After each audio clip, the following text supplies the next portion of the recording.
अच्छा, semantic SEO होता क्या है और क्यों जरूरत है और ये कब से स्टार्ट हुआ, और इसकी अब एसईओ में इतनी ज्यादा इंपॉर्टेंस क्यों हो गई है? क्या ये पहले भी होता था? क्या ये कीवर्ड बेस पर है? क्या ये कंटेंट बेस पर है? ये है क्या? सबसे पहले तो सिमेंटिक एसईओ ये बहुत ज्यादा पुरानी टर्म नहीं है। ये 2017 से स्टार्ट हुई और अब जाके इसने क्या पकड़ लिया, बूम पकड़ लिया। अब इसी के अंदर एनएलपीज आ जाती हैं, लेटिक सिमेंटिक इंडेक्सिंग आ जाती है और बहुत सारी चीजें आ जाती है और बहुत सारी चीजें आ जाती हैं, और कंटेंट की थोड़ी सी हायरार्की आ जाती है। ये है क्या?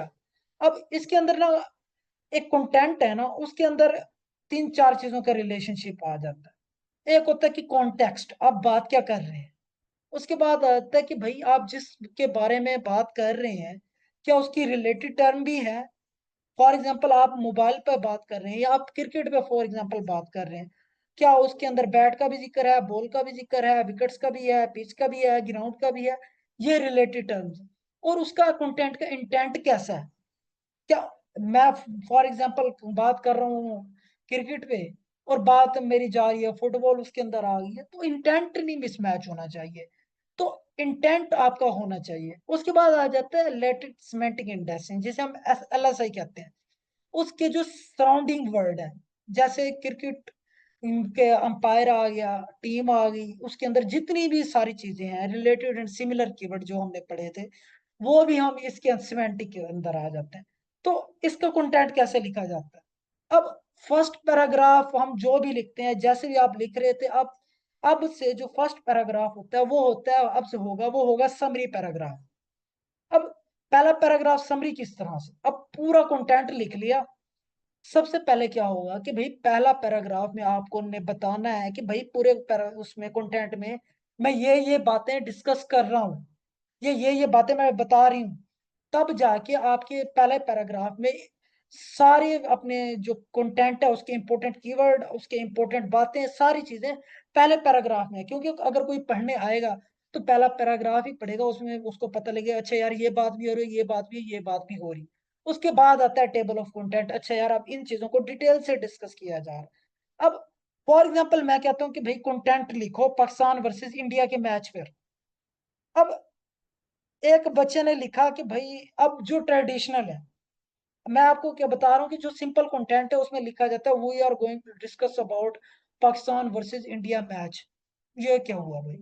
ये तो सिंपल जेनेरिक हो गया। अब उसके बजाय लिखना क्या है, उसमें आ जाएगा कि भाई पाकिस्तान इज, अब ये तो कोई नहीं पढ़ेगा we are going to discuss, ये तो कोई पागल ही होगा पढ़ेगा। अब उसका लिखना क्या है? उसमें आप ये लिख सकते हैं Pakistan is going to face their rivals India in first T20 ICC cricket world cup in 12 June. अब इसमें क्या क्या आ गया? अब पहला आ गया कि पाकिस्तान फेस कौन कर रहा है, उसका क्या आ गया, फेस देयर राइवल्स।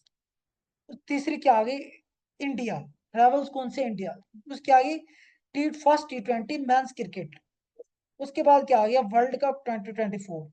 उसके बाद आ गई आपकी डेट। उसके बाद आ गया आपकी कीवर्ड। कितनी चीजें एक चीज में मैंने कवर कर ली।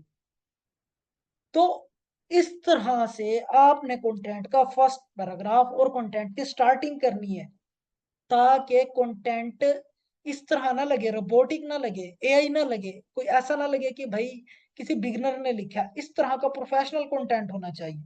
अब मैंने जैसे आपको पहले बताई कि हर एक चीज की एंटिटीज होती है। अब क्रिकेट मैच में क्या होगा, एंटिटीज होती क्या है? सबसे पहले एंटिटीज होती हैं किसी भी चीज की रिलेटेड टर्म। अब हाउस है, हाउस में क्या होगा, रूफ होगी, रूफ टॉप होगी, उसके बाद उसके कमरे होंगे, उसकी किचन होगी, उसकी बात होगी, उसका सहन होगा, उसका गार्डन होगा।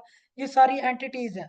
इसके अंदर जो टर्म्स जो होंगी वो क्या होंगी, रूफ टॉप, फ्लोर, डोर, इस तरह की टर्म्स यूज होंगी। उसके बाद क्या होगा कि भाई एंटिटीज, अगर किसी पर्सन के बारे में बात करें, कोई पर्सन कौन है, कैसा है, कोई थिंग्स के बारे में बात करें, उसकी कोई थिंग्स होंगी।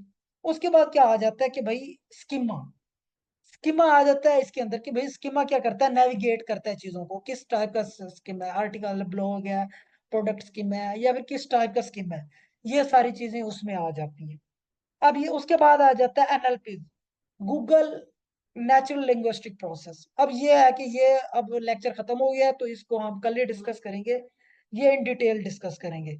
ये भी सिमेंटिक एसईओ का पार्ट है। हम इसको क्या करेंगे कि गूगल एनालिटिक्स यूज कैसे होते हैं, होती क्या क्या है, एंटिटीज क्या होती हैं, इसको हम इन डिटेल सारी चीजों को एक एक करके हम डिस्कस करेंगे।